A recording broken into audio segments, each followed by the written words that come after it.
ప్రియమైన దేవుని పిల్లలారా, ప్రభువైన యేసుక్రీస్తు వారి పేరట ప్రతి ఒక్కరికి శుభాభివందనాలు తెలియజేస్తున్నాను. ఈ ఉదయకాలం దేవుని వాక్యాన్ని చదువుకుందాము. పరిశుద్ధ గ్రంథము నుండి ఆదికాండము 32వ అధ్యాయము 27వ వచనాన్ని చదువుతున్నాను. ఆయన నీ పేరేమని అడగగా అతడు యాకోబు అని చెప్పాను. దేవుడు తన మాటలు మనందరి కొరకు దీవించునుగాక. ఆమేన్. ప్రియమైన దేవుని పిల్లలారా, ఎవరు ఈ యాకోబు? ఇస్సాకు, రెబెకాల రెండవ కుమారుడు.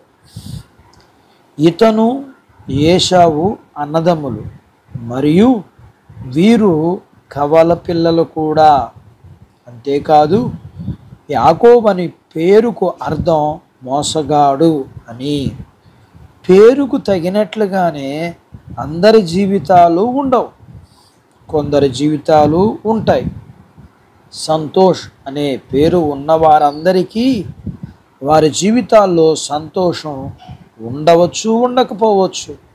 కానీ యాకోబు జీవితం మాత్రం పేరుకు తగినట్లుగానే తాను తన అన్నను చిక్కుడుకాయల కూర కావాలంటే నీ జ్యేష్ఠత్వపు హక్కును నాకు అమ్మివేయాలని బేరం పెట్టి మోసం చేసి జ్యేష్ఠత్వపు హక్కును లాక్కున్నాడు.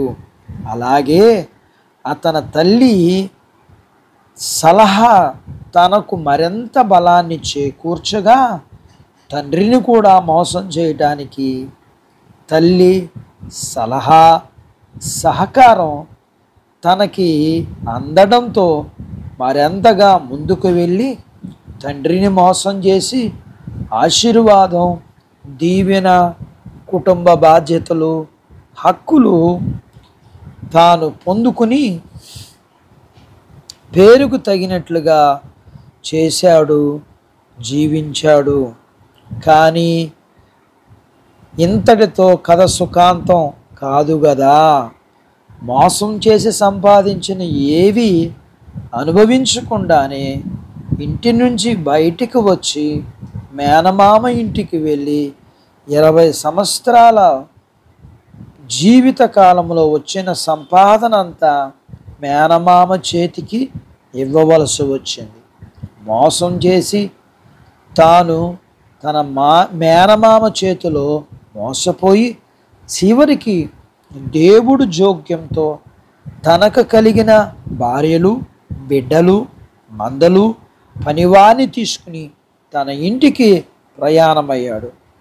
తన అన్న తనను చూడడానికి వస్తున్నాడని కబురు తెలిసి తనకు కలిగిన అంతటిని 2 భాగాలుగా చేసి అన్నకు బహుమానంగా ఇచ్చి పంపించి ఎబ్బోతు రేవు దగ్గర తాను ఒంటరిగా మిగిలి దేవుని దగ్గర ప్రార్థించి పట్టుదలతో తను ఆశీర్వదించు అన్నాడు. నీ పేరేమిటి అని అడిగితే యాకోబు దేవుడితో యాకోబు అని చెప్పాడు. దేవుడు అన్నాడు, ఇక నుంచి నీ పేరు యాకోబు కాదు, ఇశ్రాయేలు అన్నాడు. ఆశీర్వాదం అంటే ఆస్తులు కాదు, బ్రతుకు మారటం, మనస్సు మారటం. యాకోబులాగా ఆశీర్వాదాలు కాదు, కానీ యాకోబులాగా మారిన బ్రతుకు, మారిన మనసు కలిగి ఇశ్రాయేలుగా ఉండే బాధ్యత దేవుడు మనందరకు దయచేయునుగాక. ఆమేన్. దేవుడు తన మాటలు మనందరి కొరకు దీవించునుగాక. ఆమేన్. ప్రార్థించుకుందాం. మమ్మల్ని మిక్కిలిగా ప్రేమించిన మా ప్రియ పరలోకపు తండ్రి, మీ పరిశుద్ధ నామమును బట్టి మీకు వందనాలు చెల్లిస్తూ వాక్యం విన్న మీ పిల్లలందరినీ మీరు దీవించండి. వీరికి కలిగినంతటిని దీవించున్నారు.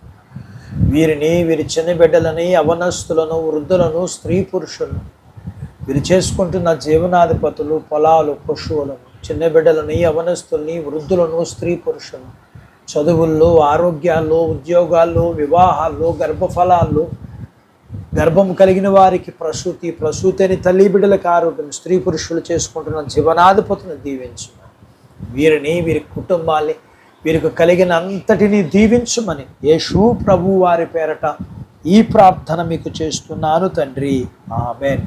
దేవుడు మిమ్మును దీవించునుగాక. ఆమేన్.